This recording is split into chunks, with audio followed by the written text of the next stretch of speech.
Dando prosseguimento ao nosso pensamento teológico contemporâneo, né, sobre as características, nós havíamos falado nos últimos slides sobre os lugares teológicos de Michel Cano e também dado uma introdução do que são os novos lugares teológicos, né, inclusive com a ênfase na experiência humana, né?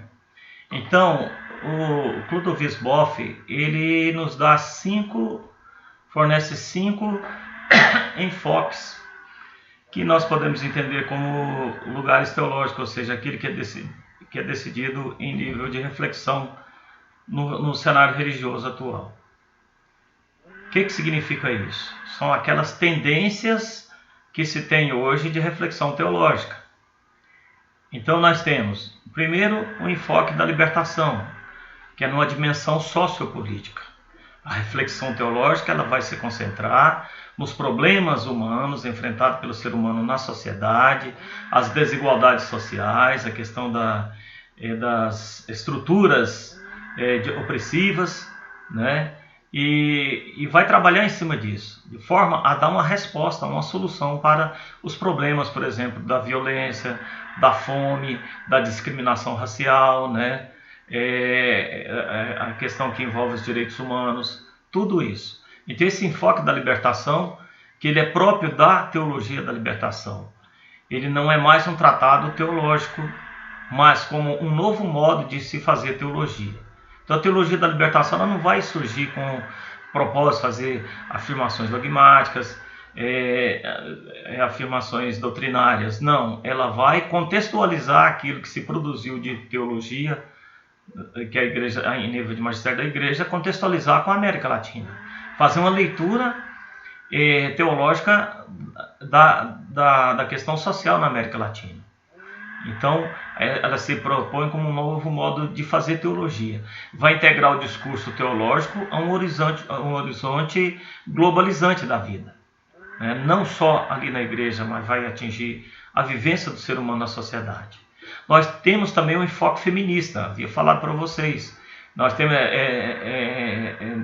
a teóloga que eu falei para vocês, que é a irmã do Leonard Boff, que é um nome bem pequenininho que eu não estou me lembrando agora. Temos a Maria Clara Luquete Bingley e a Ivone Guevara, que trabalham com essa teologia feminista. E são várias outras teólogas, tem uma teóloga muito importante na Argentina, temos teólogas fora na Europa, por exemplo, nos Estados Unidos, é muito forte essa teologia que tem esse enfoque feminista. Ela vai ver a fé e o mundo sob a ótica da mulher. Né? Trata-se de assumir a questão de gênero, né? e se concentrando principalmente sobre a questão de a mulher e o varão com seu gênero próprio. Ou seja, vai analisar os papéis ocupados pela mulher na sociedade, a questão da discriminação da mulher, principalmente no mercado de trabalho, várias coisas. A questão da dominação masculina, a questão da violência da mulher, tudo isso vai ser enfocado nessa teologia que tem feminista. O enfoque étnico, que é a dimensão cultural, que atinge a questão da cultura, vai englobar a problemática de uma teologia enculturada numa determinada cultura. Aqui na América Latina, por exemplo, a questão da evangelização na América Latina e Caribe vai ter esse enfoque étnico, de forma a você valorizar os elementos da cultura indígena, por exemplo, e africana. Então, teologizar sob a ótica negra, indígena, africana, asiática, etc. Então, nesse enfoque étnico, aqui nessa dimensão cultural, nós vamos ter uma teologia negra, nós vamos ter uma teologia indígena, nós vamos ter uma teologia africana, e também nesse embalo da teologia da libertação, tipo exportação, né, os países de terceiro mundo onde adotaram a teologia da libertação, vai produzir, logicamente, como a raiz da teologia da libertação, também uma teologia asiática. Lembrando a vocês que essas teologias, esses enfoques aqui que nós estamos nos referindo, a maioria deles tem a raiz na teologia da libertação. O enfoque interreligioso, que o Dom Pedro Casaldáliga, né, chamou num primeiro momento de macroecumenismo, mas não pegou porque ecumenismo diz respeito ao diálogo da Igreja Católica e das igrejas protestantes entre si. E o diálogo interreligioso é dialogar com as outras religiões. Então há uma diferença. Como ele colocou macro, ou seja, há um diálogo bem não restrito ali só com as igrejas cristãs, mas ampliado no sentido de contemplar as outras religiões. Mas esse termo aí fundado pelo Dom Pedro Casaldágua, né, cunhado do Dom Pedro Casaldágua, não foi avante. Então é um enfoque sobre a dimensão religiosa. Ora, nós vivemos num momento em que a religião está aí espalhada por toda parte, assim como Daniel Revereger afirma. E o cristianismo é uma a mais dentre essas religiões que estão aí. Então, vai analisar esse foco interreligioso, vai analisar a forma com que o cristianismo vê as outras religiões, com que o cristianismo lida, com que o cristianismo se relaciona com as outras religiões. Então, sob a ótica da própria religião. E nisso aqui ajuda muito as ciências da religião. Lembrando a vocês, a teologia, ela não é uma ciência isolada. Ela, para a sua reflexão teológica, ela precisa de outros enfoques.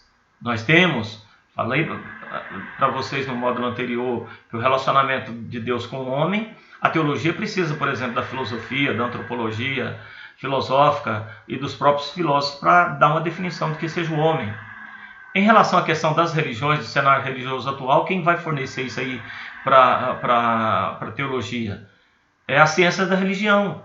Ah, professor, mas nós não temos ciência da religião no curso de teologia da FATEL. Temos sim. Aquela disciplina lá, que inclusive foi uma disciplina que eu consegui incluir no currículo da FATEL, né, que achava um absurdo um teólogo sair do curso de teologia sem tomar conhecimento das outras religiões. Fenomenologia da religião. Fenomenologia da religião é esse enfoque das ciências da religião, né, que é o enfoque religioso. Então, sob a ótica da religião, vai buscar o que enriquece a própria religião, através do diálogo ecumênico dentro do cristianismo e diálogo interreligioso entre as religiões. Então, o cristianismo, ele pode aprender com as outras religiões. Eu digo uma coisa para vocês, nós só compreendemos melhor o cristianismo quando a gente começa a analisar o cristianismo frente às outras religiões. Nós vamos nos deparar, por exemplo, aquilo que é singular no cristianismo. Nas outras religiões nós vemos um movimento do homem para Deus. Mas no cristianismo esse Deus vem até o homem.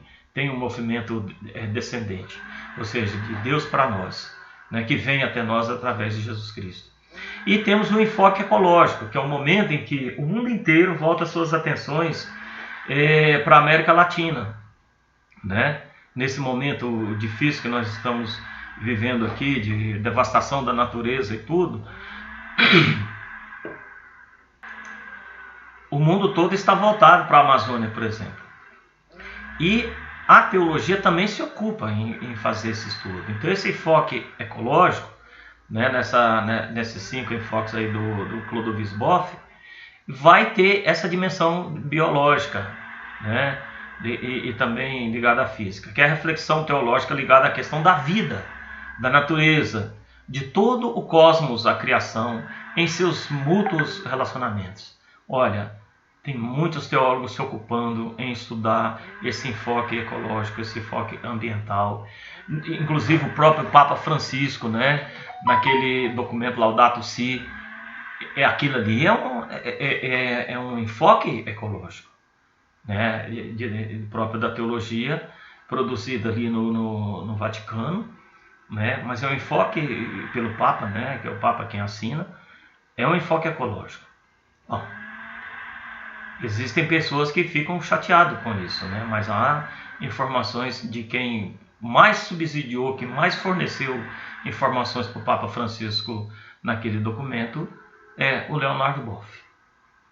Porque o Leonard Boff não tem nenhum outro autor que esteja voltado para essa questão, nesse enfoque teológico, esse enfoque ecológico na sua teologia, do que o Leonard Boff nesse momento. Tem vários outros autores, mas ele é destaque nesse enfoque.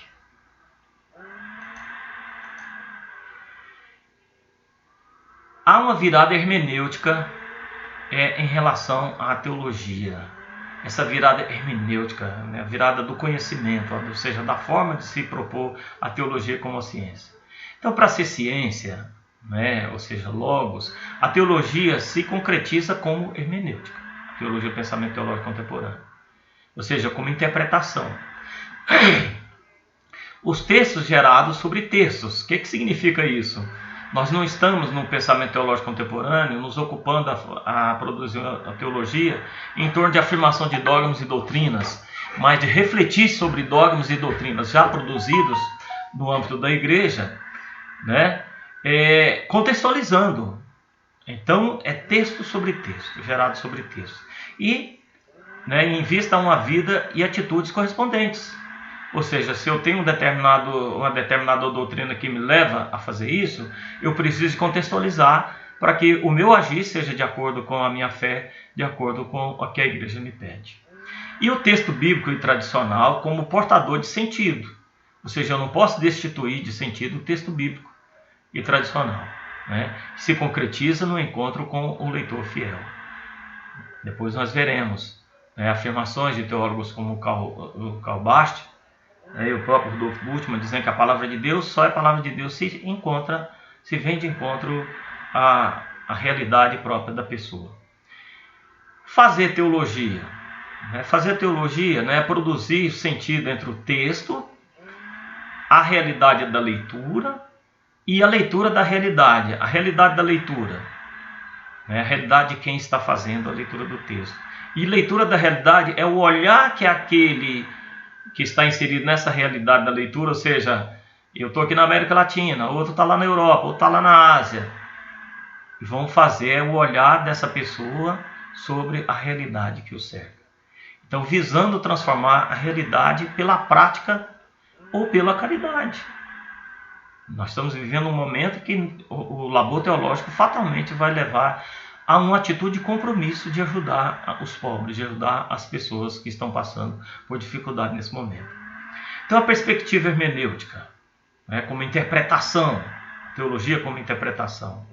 O que os textos dizem? Né? Libera a compreensão e sentido. Tem que dizer alguma coisa para a minha vida. Né? O diz em qualquer tempo e lugar. Ou seja, os textos bíblicos, eles servem para qualquer ocasião, qualquer época. Claro, é evidente que nós temos que aquilo que Jesus falou, né, até a afirmação, Jesus é o mesmo ontem, hoje e sempre. O que ele diz tem validade para o resto da vida. E libera compreensão e sentido em qualquer lugar que esteja. Ou seja, diz em qualquer tempo e lugar, sem perder sua qualidade normativa. A mesma coisa são os dogmas. Mas há um núcleo central ali que não modifica. E há aquela parte periférica dos dogmas que essas passa por adaptações ao longo da história. Torna-se aberto e capaz, né, de gerar novos sentidos, ou seja, a teologia, enquanto interpretação, ela pode gerar novos sentidos, que no passado às vezes uma coisa não teve um sentido e agora no presente tem outro sentido. Né? É apropriável e transferível, ou seja, pode você se apropriar daquilo para a sua vida, como você pode transferir e passar para outras pessoas, ou mesmo de uma geração para outra. E a comunidade cristã? Né? A leitura da comunidade cristã vai depender dela como comunidade interpretativa. Se eu tenho uma comunidade, mas na minha comunidade, por exemplo, que é da renovação carismática, né? Se é uma comunidade que para só ali na adoração, isso é negativo. Eu vejo uma abertura muito grande do meu pároco no sentido de promover cursos de formação com essa comunidade. Exatamente para não cair no ativismo prático ali, no ativismo litúrgico, né, de estar servindo a igreja lá, mas não adquirir conhecimento sobre esse Deus que nos leva a fazer as coisas na igreja. Então, muito importante a iniciativa do meu pároco, que ele é da renovação carismática, mas ele percebeu isso, que as pessoas estavam muito na adoração, muito no louvor, mas não conhecia, não sabe, não entende aquilo que é motivo para a sua fé.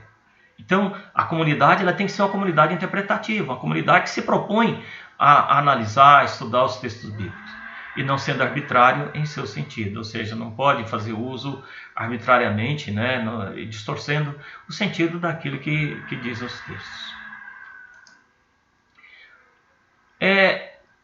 A isso que nós estamos falando, né, sobre o texto, você pega a realidade da pessoa, reflete sobre a realidade, à luz de alguns autores, e depois você dá uma resposta a essa realidade.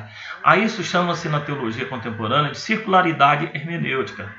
Tem um teólogo, Claude Jeffrey, que ele já é falecido, né, um teólogo francês, que ele tem essa ideia da circularidade hermenêutica, que é o progressivo e contínuo vai e vem entre a experiência contextual presente, a experiência da qual eu capto o motivo, ou seja, o lugar teológico para minha reflexão, né? O momento em que eu elaboro alguma coisa, uma reflexão a partir daquele lugar teológico, e depois o testemunho dado, ou seja, que é o resultado final da minha reflexão, que volta para aquela realidade a qual eu captei. Então isso é chamado de circularidade hermenêutica, que é o progresso contínuo vai e vem entre a experiência contextual presente e o testemunho da experiência fundadora, confiada à memória da tradição da igreja e vice-versa. Ou seja, o teólogo, quando ele faz sua reflexão, ele está fazendo à luz do magistério da igreja, para dar uma resposta, à luz daquilo que se produziu em termos de dogmas e doutrinas, à luz dos textos sagrados. E aí, representando, né, esse círculo hermenêutico, para vocês terem um entendimento melhor. Nós temos aqui o texto como tudo o que compõe a memória cristã. Ou seja, o depósito da fé é o conteúdo da reflexão teológica, é a memória cristã. Então, o que se produziu até agora, em termos de teologia, né, junto com o depósito da fé recebido dos primeiros discípulos, nós temos onde a nossa fonte, a qual nós vamos recorrer para a nossa reflexão teológica. Então, a realidade cultural circunstante, que é o nível em que se encontra, né, as pessoas, que é o contexto da realidade socioeconômica e cultural, né, religiosa. Ou seja, é o contexto onde eu vou captar, né, aquilo que eu vou refletir à luz da memória cristã. Vocês estão compreendendo? Olha, aqui é o contexto, a realidade. Eu capto essa realidade. Essa realidade ela vai ser interpretada pela igreja local. Como é que se dá isso? Veja bem, o intérprete, eu, por exemplo, ou você aí é o teólogo que está interpretando, ele age com a igreja. Você nunca está sozinho na reflexão teológica. É o agir com a eclésia. Por que isso? Para não dissentir daquilo que ensina o magistério da igreja. Para ser teologia católica, eu não posso mudar em nada aquilo que é o núcleo central da teologia da igreja católica. É claro, é evidente que há uma flexibilidade na teologia, mas eu só posso ir até determinado ponto que a igreja me permite ir. Então, quando eu estou aqui na solidão, na minha solidão aqui em casa, de quarentena, fazendo uma reflexão de um texto, por exemplo, sobre quem é Deus nesse momento, que as pessoas estão distorcendo a ideia de Deus, dizendo que a pandemia é uma punição de Deus para as pessoas que estão em pecado. Poxa, se é isso aí, então Deus está errando a pontaria. Porque o que a gente tem visto nos Estados Unidos, por exemplo, não são os grandes capitalistas, não são os grandes empresários, os povos, as pessoas ricas que estão morrendo. São os pobres. Porque nos Estados Unidos não tem um sistema integrado de saúde, os pobres que estão ali não tem como. Eles não têm como se amparar porque eles não têm dinheiro para pagar um plano de saúde. Então, quem não tem plano de saúde nos Estados Unidos está morrendo. Então, os migrantes, as pessoas que vão para lá, estão morrendo. Vocês estão entendendo? Então, o que acontece? Eu já me perdi. Aquela questão de fugir. Deixa eu pegar aqui o contexto. Meu Deus. Isso é ruim pra gente, viu? Isso é ruim pra mim, é ruim pra vocês, não é legal. Então vou tentar aqui voltar a comparação e depois, se eu me lembrar, eu volto. Se não, paciência, né? Então nós temos o contexto, nós captamos a realidade. socioeconômica e cultural nesse momento. Eu, no momento que eu estou... Agora eu senti nesse momento, agora me lembrei o que é. Eu, como intérprete, que eu estou fazendo esse estudo sobre a questão de Deus, que é um castigo de Deus e tudo, e Deus está... Agora eu peguei o fio da meada. Então, Deus está errando o alvo, se ele é interpretado como o autor dessas desgraças que está acontecendo, dessa pandemia. Porque estão morrendo pessoas pobres, estão morrendo pessoas religiosas, médicos, técnicos de saúde que estão ali expondo as suas vidas e que contraem o coronavírus. E muitas pessoas aí que pecaram contra Deus, a gente sabe que são pecadores, não estão morrendo. Não é por aí, gente. Não é por aí. Então eu estou tentando fazer uma análise de qual Deus nós devemos, em qual Deus nós devemos acreditar nesse momento. Nesse momento que eu estou fazendo essa análise aqui, que é uma elaboração teológica, né, mesmo que chula, né, eu não me vejo como um teólogo, mas eu preciso, nesse momento eu estou sendo interpelado a fazer esse estudo, eu estou agindo com a igreja. Então eu não posso, nesse meu trabalho que eu estou fazendo, colocar algo que seja contrário àquilo que afirma a nossa igreja nesse momento. Não posso. E estou fazendo essa elaboração desse texto à luz do texto sagrado, à luz da Bíblia. Então eu estou fazendo a comparação do Deus do Antigo Testamento, que era um Deus ciumento, um Deus vingativo, né, um Deus amoroso, mas também que punia, aquele Deus que Jesus nos apresenta no Novo Testamento, ao ponto de não nos chamar mais como servos, mas como amigos. Então, a minha reflexão está sendo em torno disso aí. Quando eu vou terminar, não sei. Mas eu acho que antes da pandemia terminar, eu já terminei o texto. Mas eu espero que a gente esteja vivo e que todas as pessoas, né, saibam entender bem e não interpretar dessa forma nesse momento, que não ajuda essa forma de ver as coisas. Então, essa circularidade hermenêutica, eu captei a realidade aqui, nesse contexto que nós estamos vivendo de pandemia. As pessoas estão tendo uma visão distorcida de Deus, achando que você acionando Deus através da oração e tudo, você vai convencer a Deus de te tornar imune ao coronavírus. Muitas pessoas morrem por causa disso. No meu neopentecostal, por exemplo, tem pastores celebrando com igrejas cheias e estão transmitindo o vírus e estão morrendo. Exatamente por desobedecer uma ordem superior de que fique em casa, a ordem dos médicos que fique em casa. Então eu estou captando essa mensagem, esse ponto de partida aqui como lugar teológico à pandemia. Estou refletindo aqui dentro da minha casa, mas como igreja local, ou seja, eu estou agindo junto da igreja. O teólogo ele não age isoladamente, ele é um agir com a eclésia, né, o labor teológico, à luz dos textos sagrados, à luz do que se produziu no magistério da igreja e tudo. Quando eu terminar essa reflexão aqui, ela volta aqui, que é o ponto de partida, como testemunho. Um texto já pronto, que eu pretendo publicar nas redes sociais, pretendo de repente passar para vocês, em forma de testemunho. Então, isso é círculo hermenêutico. O Vaticano II foi um divisor das águas para a teologia no âmbito católico. E não só no âmbito católico, mas até mesmo no âmbito protestante.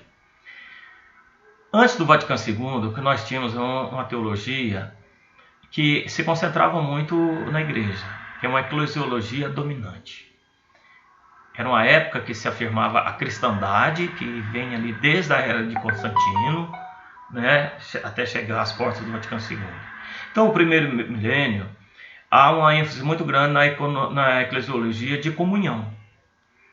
No segundo milênio, nós temos uma eclesiologia clerical muito forte, juridicista, ou seja, normativa, e triunfalista, porque vai mostrar a igreja como a barca de Pedro, e aqueles que não estiverem dentro da barca de Pedro perecerão no dilúvio, ou seja, uma igreja muito exclusivista. A igreja da Contra-Reforma, né, vai assumir uma postura contrária à modernidade. E também as revoluções sociais. Nós temos, na época agora eu não estou me lembrando o nome, que é um documento básico para a doutrina social da igreja, do Pio, não sei se é do Pio XIII, Rerum Novarum. Na época da Rerum Novarum, por exemplo, né, que nós temos... minha coluna está doendo. Então a igreja da Contra-Reforma, né, vai assumir a postura contrária à humanidade e às revoluções sociais da época. Pegando aqui o tempo. Depois nós temos, na época, em 1864, a publicação do Silabus, que vai condenar a liberdade religiosa e os avanços da modernidade. Tá? Veja bem que coisa impressionante. Em 1864, condena a liberdade religiosa. E no Vaticano II, nós vamos ter uma abertura ao diálogo interreligioso e o diálogo ecumênico interreligioso. E o Pio XII vai condenar a renovação da nova teologia nesse documento Humani Generis, né? Eu falei Pio XIII, já não existe Pio XIII, acho que é Leão XIII, não sei, tem que ver lá depois. Eu abandonei o raciocínio que eu ia passar para vocês, que eu não me lembrei, né? Mas é o autor da Rerum Novarum. Ia falar alguma coisa para vocês, mas preferi abandonar para não... senão a gente vai se estender demais. Então Pio XII vai condenar a nova teologia nesse documento Humani Generis de 1950. Já às portas do Vaticano II. Que nova teologia é essa? É todo aquele que se fazia em termos de teologia no âmbito da teologia liberal, que nós vamos ver mais para frente. E então a teologia antes do concílio pode ser definida como uma teologia escolástica, ou seja, uma teologia de escola, voltada à formação de padres e de freiras, né, de pessoas religiosas, ou neoescolástica como uma nova teologia de escola. Os sinais de mudança da teologia, né? Há uma série de movimentos teológicos entre as duas grandes guerras mundiais que semeou o terreno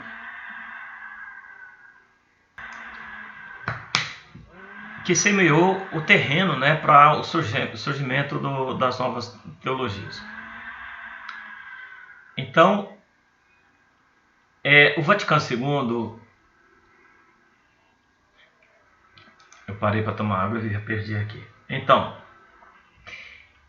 a série de movimentos teológicos que antecedeu o Vaticano II, né, vai semear o terreno para a colheita a ser colhida pelo Vaticano II, ou seja, vai fornecer elementos ali para o Vaticano II elaborar todos os documentos que sinalizam a mudança da igreja em relação à modernidade. Então, tudo aquilo que foi produzido em termos de movimento antes do Vaticano II, que influenciaram o surgimento de várias teologias que a gente vai ver que são teologias regionais, né, que começaram a surgir por volta do Vaticano II também, ganhou uma grande força, como foi o caso da teologia da libertação no Vaticano II. Então, o movimento bíblico, que é a reflexão bíblica, se concentrar na reflexão bíblica em interação com as novas perspectivas e novas metodologias, novas perspectivas de pensamento. Lembrando a vocês, nós estamos falando aqui de uma época teocêntrica, antropocêntrica e não teocêntrica, e as novas metodologias de pesquisa científica, né? E a redescoberta dos santos padres latinos e orientais, ou seja, a volta à dogmática, que a teologia de Karl Barth, por exemplo, propiciou, né, fez com que isso também surgisse esse movimento bíblico. O movimento patrístico também, que são novas edições dos Santos Padres, o resgate dos padres, exatamente como um movimento contrário à teologia liberal, que nós vamos ver depois, né, enriquecendo a teologia, a espiritualidade e a pastoral. O movimento litúrgico também valoriza a assembleia litúrgica e dá centralidade à celebração do mistério pascal. A assembleia litúrgica não tinha qualquer participação na igreja. As celebrações das missas, o máximo que tinha era alguém ali com teclado, com órgão, tocando um órgão e cantando, ou às vezes um coral à parte. Mas a liturgia, as pessoas, os leigos não tinham qualquer participação além disso. É um movimento ecumênico que surge no final do século XIX, no meio protestante, e que vai ter um momento decisivo dentro da igreja através do Vaticano II. É que o movimento ecumênico vai valorizar o diálogo ao invés do confronto e da apologética, sempre gerava polêmica. O movimento pastoral, que abriu a pastoral, perdão, eu acho que eu mudei aqui de slide. Sim, o movimento pastoral que abriu novos caminhos, né? Mantendo contato com os jovens, com os ambientes descristianizados e com os operários. Então surgem vários documentos, JEC, JIC, JUC, uma série de movimentos cristãos. A nova sensibilidade social, ou seja, que é fruto de um aprofundamento cristológico da vida de Jesus Cristo e do diálogo com as ciências sociais e inclusive com o marxismo também, que faz com que haja uma nova sensibilidade social. Lembrando a vocês que tudo isso aqui, essa nova sensibilidade social, vai se traduzir posteriormente no surgimento da teologia da libertação. A teologia das realidades terrenas, né, que é uma teologia que vai valorizar mais a ciência, a economia, a história, a política, o progresso, o corpo e sexo. Então nós temos aí teologia de gênero, né, temos teologia feminista, nós vamos ter a teologia política, nós vamos ter a teologia da cultura. São várias teologias que estão ligadas às realidades terrenas. E a nova postura da igreja perante o mundo. Antes, havia uma teologia profundamente dualista, com polarizações do tipo corpo e alma, terra e céu, mundo e igreja, profano e sagrado, natureza e graça, que separava o mundo da vida humana da vida divina. Agora, Deus e o mundo não são mais rivais, né? O mundo é obra criada por Deus. Não podemos negar o mundo como obra criada por Deus. É mistério último do mundo. Nada mais estranho, então, nessa teologia contemporânea, do que aquela ideia de eu estou no mundo, mas eu não sou do mundo. Ou seja, o mundo é lugar de pecado e por isso eu desprezo o mundo. Nada mais estranho. Então, o mundo é sacramento de Deus. É algo sagrado, a natureza é sagrada. E é importante que nós voltemos, né, com essa ideia de que a natureza seja sagrada. Que a gente resgate a natureza como um valor sagrado. Então, o mundano é constitutivo da igreja e do cristão. Há somente uma história única de salvação. Ou seja, não há uma história de salvação ligada ao transcendente e uma história da humanidade. Há uma única história e tudo é história de salvação. Então, o método indutivo, que é o método que vai revolucionar a teologia contemporânea, propõe uma leitura dos sinais dos tempos. Lembrando a vocês que esse termo de sinais dos tempos é próprio do Concílio Vaticano II, né? E descobre Deus nos acontecimentos, no agir do Espírito Santo na história. Nós estamos vivendo um momento aí que há um superávit. Se havia um déficit do Espírito Santo em toda a história da igreja, nesse momento nós temos um superávit, porque nunca se falou tanto no Espírito Santo como se fala agora, e o agir do Espírito Santo na história, inclusive nesse momento. E derrama a semente do verbo em todas as culturas. O Vaticano vai ter essa sensibilidade nesse olhar contemplativo em relação às outras religiões, né, um olhar amoroso da igreja, de verificar que ali se encontra as sementes do verbo, que são aqueles valores que tem ali naquelas culturas, que mantém aquela cultura, faz com que aquelas culturas tenham sobrevivido até hoje.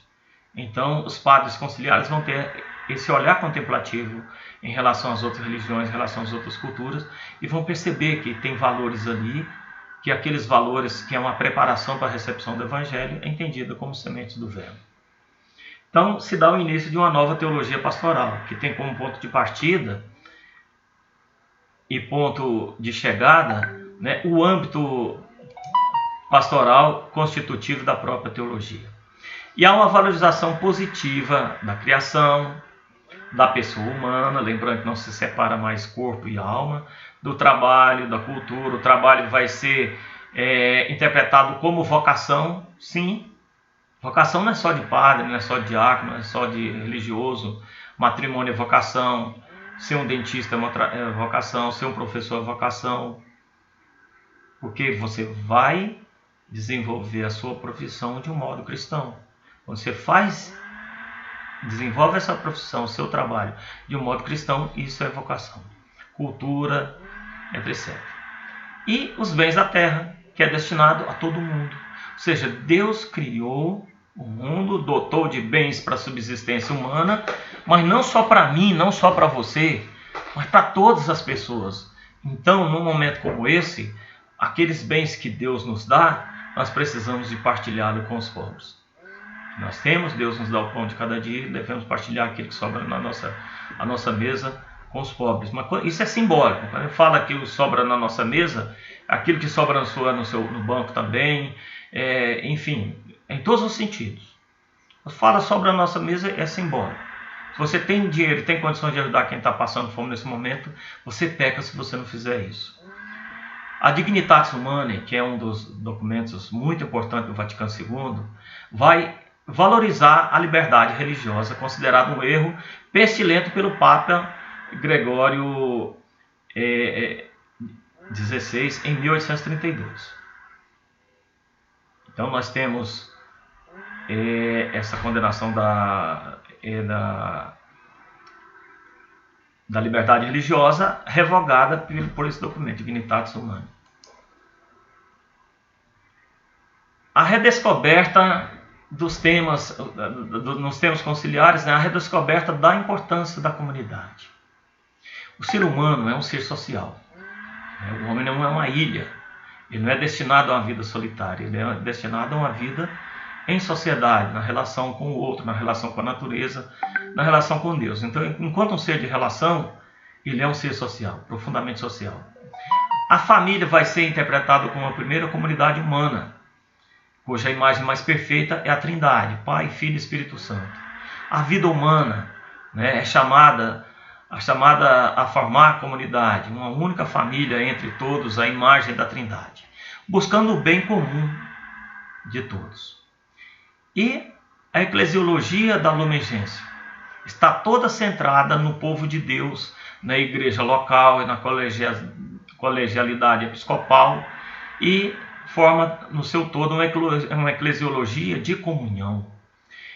Quando se fala centrado em povo de Deus, entenda que esse povo de Deus aqui, no sentido dado pelo Concílio Vaticano II, é todo o ser humano que em alguma parte, no lugar onde tem as sementes do Verbo, e que buscam a Deus com sinceridade do seu coração, é considerado esse povo de Deus. Há uma pertença, mesmo que imperfeita e indireta, mas há uma pertença de todo aquele que pratica o bem em qualquer parte do mundo, dessa igreja que tem o depósito da salvação e por esses meios conduz o homem a Deus. Então, uma pertença indireta a Jesus Cristo, o cristianismo, através das sementes do Verbo, que são semeadas e, quando vividas, coloca essas pessoas em pertença imperfeita e indireta, mas coloca essa pessoa em pertença ao cristianismo. Então, há uma volta à fonte, que é Jesus Cristo. Tanto é que o Vaticano II, ele não havia sugestões ali de 2 dogmas marianos e não concedeu, porque queria conferir uma visão cristocêntrica à igreja.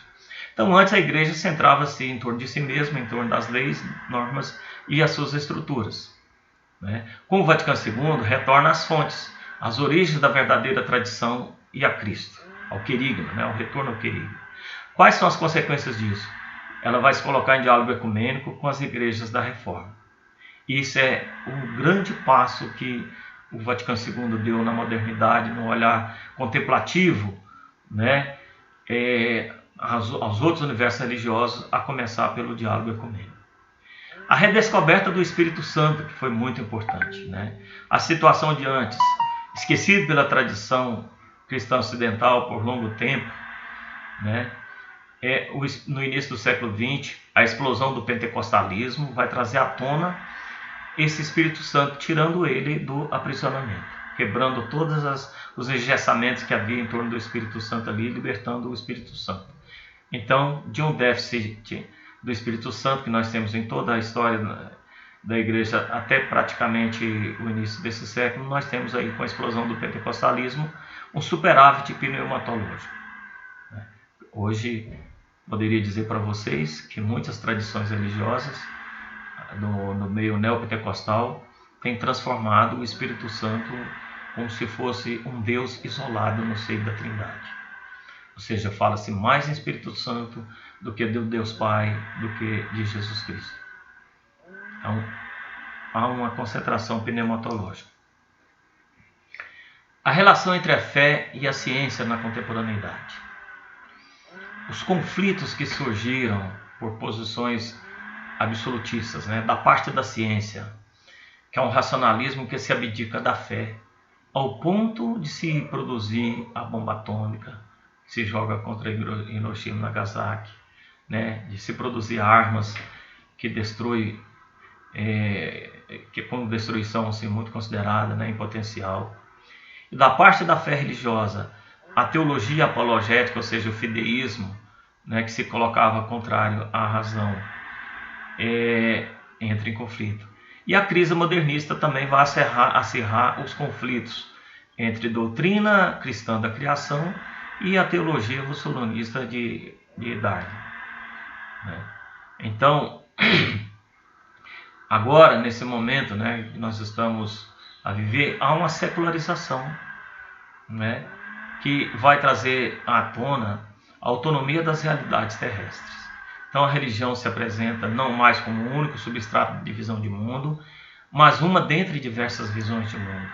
Então nós temos, no momento que nós estamos a viver, muitas das visões de mundo que se tem aí está sendo, assim, trazendo uma ideia distorcida, inclusive, da imagem que nós temos, que as pessoas têm de Deus.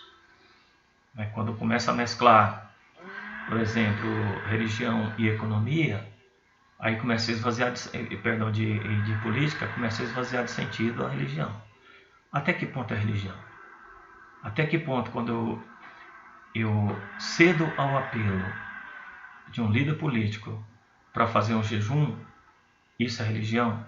Se a finalidade for religiosa, se a motivação do jejum for religiosa, isso é religião. Mas se for motivação política, ou seja, se valer da religião com fins políticos, isso não é jejum. E seria um jejum farisaico, né? Não teria qualquer sentido em relação à religião. Então, a posição fideísta, né, que foi condenada pelo magistério da igreja, aponta a razão como via natural da revelação, parceira da fé como via sobrenatural. Então, o que nesse mundo secularizado precisa? De se consciencializar. Nem só a fé para não cair no fideísmo, nem só a razão para não cairmos no relativismo. O racionalismo ao extremo, né, vai se desvincular completamente da fé. Então, a abertura da igreja provocada pelo Vaticano II, né, nesse mundo secular, vai assumir o diálogo com o mundo contemporâneo. Vai oficializar o uso das ciências humanas como mediação que possibilita a teologia compreender o mundo atual no qual o homem se situa. Então, a teologia contemporânea, ela vai ter esses três princípios. Ela vai estar em diálogo consigo mesmo, que é o diálogo interdisciplinar, vai estar em diálogo com as outras disciplinas da área de humanas, que é multidisciplinar, e vai dialogar também com outras ciências da área de exatas, que é transdisciplinar. Então, dialoga consigo mesmo, dialoga com as outras ciências, tipo antropologia, psicologia, filosofia, pedagogia, ciência da religião, sociologia, em nível multidisciplinar, e transdisciplinar, por quê? Porque muda completamente o gênero. Parte das ciências humanas em relação com a ciência exata. O diálogo da teologia como parte das ciências humanas com a química, por exemplo, como parte das ciências exatas. Nós temos como exemplo que a teologia precisa de testes com carbono 14 para datar determinados objetos religiosos encontrados em escavações. São importantes também para a elaboração da teologia. A teologia como ciência fidei na contemporaneidade, né? A teologia contemporânea se fundamenta em dois pilares epistemológicos, ou seja, de conhecimento, né, em articulação recíproca, que é o auditus fidei e o intellectus fidei. Firma-se como ciência da fé, refutando o fideísmo, tanto o fideísmo quanto o racionalismo. Ou seja, é importante nesse momento que no labor teológico haja um encontro entre razão e fé. A assunção de uma nova perspectiva de análise, a hermenêutica oriunda da filosofia e aplicada à escritura, com uma diversidade de métodos de leitura bíblica e reinterpretação dos padres da igreja e dos dogmas cristãos. É essa nova perspectiva de análise daquilo que se produziu e que vai ser interpretado, né, a realidade à luz daquilo que se produziu em termos de teologia. A configuração como teologia hermenêutica, ou seja, como interpretação, que é a capacidade de explicitar a força da palavra de Deus na história. Que Deus representa para mim hoje, que Deus representa para você hoje, que Deus representa para aqueles, e deve representar para aqueles que nós vamos evangelizar. Então há uma articulação entre a teologia hermenêutica, a teologia como interpretação, com o neotomismo, ou seja, Tomás de Aquino, a ideia ali da fé e razão como duas asas que se elevam ao céu, e que possibilitou a formulação de uma teologia transcendental em articulação com a antropologia. Ou seja, é a ligação do homem com Deus. Deus, que é o objeto da teologia, né? Que é a fé. E o homem ligado à razão. Então, razão e fé é que faz essa articulação do encontro, né, de Deus com o homem. Deus interpela o homem. Como é que Deus nos interpela, gente? Nós somos criados, cada um de nós temos dentro de nós aquilo que nós chamamos, né, da lei natural, que é escrito no coração de todo ser humano em qualquer parte, qualquer cultura. Então Deus interpela o homem através da sua lei da consciência. E o homem, possuidor do transcendente dentro de si, que vai reconhecer Deus dentro de si, é concebido como ouvinte da palavra de Deus e é em condições de dar uma resposta a dialogar com Deus. No momento que Deus nos interpela, exige de nós uma resposta.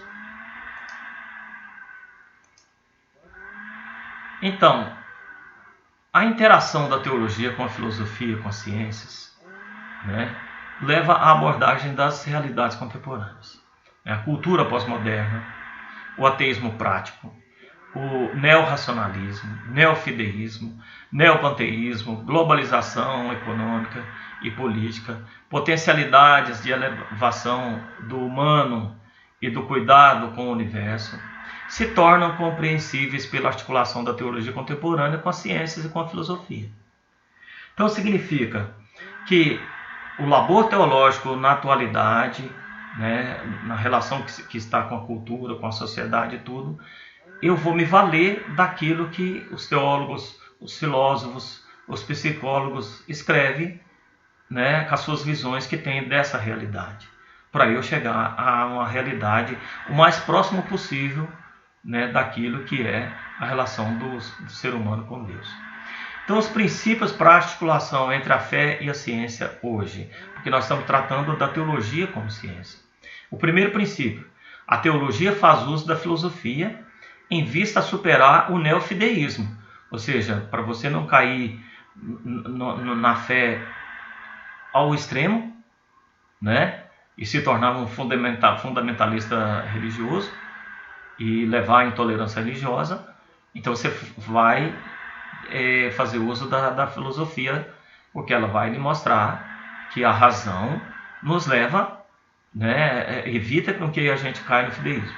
Então a teologia apologética, o cientificismo, por meio de duas correntes filosóficas contemporâneas, a metafísica do ser, que é própria da filosofia retomada do tomismo, elaboração da filosofia transcendental e humanismo integral, e a ontologia hermenêutica constatou o esquecimento do ser por parte da metafísica. Então, por muito tempo, o ente, o ser humano, ele foi esquecido pela metafísica na explicação de quem é Deus. Então, há um resgate, né, do antropológico do ser, né, nessa reflexão teológica. O segundo princípio, a transcendência é um elemento orientador do conhecimento científico. Aponta que a pessoa humana não tem na morte o seu fim e que o seu fim não é a destruição, mas a glorificação de Deus em tempo e espaço escatológicos. Aqui está algo que é crucial à vida do ser humano. Por que o vazio existencial na nossa sociedade hoje? Exatamente porque as pessoas acabam aderindo a essa ideia da ciência de que a vida termina no momento em que ocorre a morte biológica. Nós sabemos, pela fé, que o ser humano tem uma dimensão espiritual que sobrevive à simples morte corpórea. Então a transcendência, Deus nos orienta para além da própria ciência. Orienta não só o fazer científico, mas para além daquilo que a ciência afirma. E vai apontar para o ser humano como algo que é próprio do ser humano, que vai sobreviver à sua própria morte física. E o terceiro princípio, para encerrar, né, e para depois a gente partir para o outro módulo, que são todas as descobertas científicas que não são não são inimigas da teologia, né, mas são por ela concebidos como explicação racional, com o método próprio do universo e da vida, ou seja, o método indutivo, em seu dinamismo profundo. Ou seja, a vida, o mundo empírico tem seu próprio dinamismo.